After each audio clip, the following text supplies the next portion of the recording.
আসলে হিমন্ত বিশ্ব শৰ্মাৰ হৈছে কি আমি প্ৰশ্ন কৰিব বিচাৰিছোঁ ৰাজ্যৰ চৰকাৰখনে আসলে হৈছে কি ছাত্ৰ ছাত্ৰীসকলক পণবন্দী কৰি ৰাজ্যৰ বিদ্যালয়সমূহত বিজেপি চৰকাৰখনে অৰুণোদয় 3.0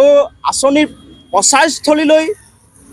পৰিণত কৰি শিক্ষাৰ্থীক পণবন্দী কৰি আচলতে তেওঁলোকে কি বুজাব বিচাৰিছে তেওঁলোকৰ অৰুণোদয় আঁচনিৰ প্ৰচাৰস্থলী হিচাপে প্ৰচাৰ কৰিবৰ কাৰণে পৰিণত কৰিবৰ কাৰণে আনকি ৰাজহুৱা স্থান নাছিল পঞ্চায়ত কাৰ্যালয়বিলাক নাছিল ছাত্ৰ ছাত্ৰীসকলৰ শৈক্ষিক কাম বন্ধ কৰি শিক্ষকসকলক অনাশৈক্ষিক কামক নিয়োগ কৰি আচলতে অসমৰ শিক্ষাখণ্ডটো আসলে হিমন্ত বিশ্ব শৰ্মা চৰকাৰ কি কৰিব বিচাৰিছে আমি প্ৰশ্ন কৰিব বিচাৰিছোঁ আপোনালোকে স্মৰণ কৰক যে ৰাজ্যৰ বিদ্যালয়সমূহত এতিয়া ছমহীয়া পৰীক্ষা হৈ আছে আজি আমাৰ গোলাঘাট জিলাৰ প্ৰত্যেকখন বিদ্যালয়ত ছমহীয়া পৰীক্ষাৰ বাবে পূৰ্বৰ ৰুটিন আছিল কিন্তু কেৱল অৰুণোদয় 3.0 আঁচনিৰ প্ৰচাৰৰ কাৰণে তেওঁলোকে পৰীক্ষাসমূহ পিছুৱাই দিছে মানে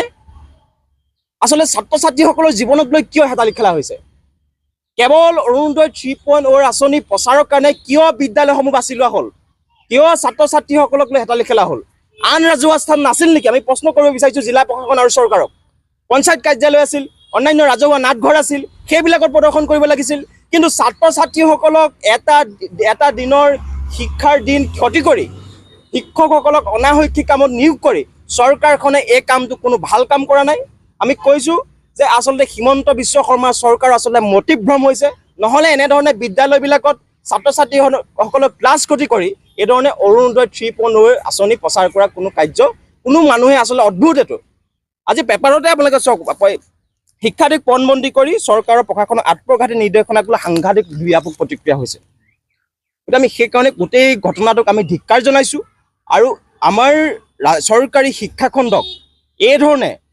অনাশৈক্ষিক কামত ব্যৱহাৰ কৰা কাৰ্যক আমি ছাত্ৰ মুক্তি সংগ্ৰাম সমিতিয়ে কোনো কাৰণত মানি লোৱা নলওঁ কাৰণ এইটো এটা ছাত্ৰ ছাত্ৰীৰ কাৰণে এটা আত্মঘাতী সিদ্ধান্ত ছাত্ৰ ছাত্ৰীৰ শৈক্ষিক জীৱন নষ্ট কৰা এটা সিদ্ধান্ত এনে সিদ্ধান্তই ছাত্ৰ ছাত্ৰীসকলৰ লগতে আনকি আমাৰ শিক্ষকসকলকো অনাশৈক্ষিক কামত নিয়োগ কৰি আমাৰ মূল্যৱান যিখিনি সময় এখন বিদ্যালয় সেই মূল্যৱান সময়খিনি তেওঁলোকে চৰকাৰে নষ্ট কৰিছে বুলি আমি ক'ব বিচাৰিছোঁ আৰু ক'ব বিচাৰিছোঁ যে অৰুণোদয় আঁচনি 3.0 প্ৰচাৰস্থলী হিচাপে স্কুলক যিটো ব্যৱহাৰ কৰিছে এইটো সম্পূৰ্ণৰূপে চৰকাৰে এটা ভুল সিদ্ধান্ত লৈছে আত্মঘাতী সিদ্ধান্ত লৈছে মানে চৰকাৰী বিদ্যালয়বিলাকত বিজেপি চৰকাৰে নিৰ্বাচনৰ প্ৰচাৰস্থলী হিচাপে ব্যৱহাৰ কৰিছে এইটো আমি কেতিয়াও মানি নলওঁ আমি সেইকাৰণে ক'ব বিচাৰিছোঁ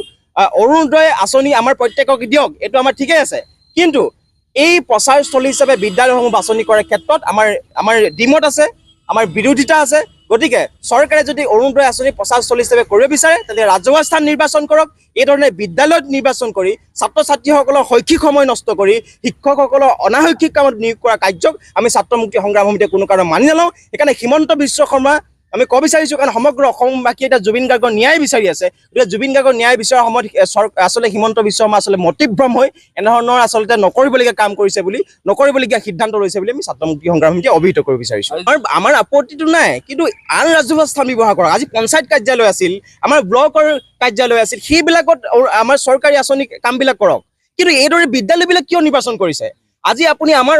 ছমহীয়া পৰীক্ষাৰ অসমীয়া বিষয় পৰীক্ষা আছিল পৰীক্ষা বাতিল কৰি এইদৰে বিদ্যালয়বিলাকত চৰকাৰী প্ৰগ্ৰেম লোৱাটো অতি গৰিহণাযোগ্য আমি সেইকাৰণে কৈছোঁ এই কাৰ্য কোনো সচেতন মানুহে কোনো বিবেক থকা মানুহে এই ধৰণৰ বিদ্যালয়বিলাকত আচলতে হিতাধিকাৰী আঁচনিৰ প্ৰচাৰস্থলী কৰিব এইটো মানি নলওঁ কাৰণ আমাৰ যুৱ প্ৰজন্মক স্বনিৰ্ভৰশীল কৰিবৰ কাৰণে পাঠদান দিব লাগে বিদ্যালয়বিলাকত কিদৰে আত্মনিৰ্ভৰশীল হ'ব লাগে নিজৰ ভৱিষ্যতৰ দিনত কিদৰে নিজৰ ভৰিৰ ওপৰত থিয় হৈ জীৱন জীয়াব পাৰে আমাৰ নতুন প্ৰজন্মই এই চিন্তা চৰ্চা কৰিবৰ কাৰণে পাঠদান দিব লাগে কিন্তু কেৱল হিতাধিকাৰী হ'বৰ কাৰণে ছাত্ৰ ছাত্ৰীসকলক এইধৰণে পণবন্দী কৰাটো কোনো কাৰণত ছাত্ৰ মুক্তি সংগ্ৰাম সমিতি আমি মানি নলওঁ এই ধৰণৰ কাৰ্যক আমি ধিক্কাৰ জনাইছোঁ যোৱা 3 মাহে অসমৰ কোনো মানুহে অৰুণোদয় আঁচনি পইচা পোৱা নাই যোৱা মানে চৰকাৰ দেউলীয়া চৰকাৰ হাতত পইচা নাই চৰকাৰে হিমন্ত বিশ্ব শৰ্মা চৰকাৰে ঋণ নল'লে কোনো ধৰণৰ তেওঁলোকে আঁচনি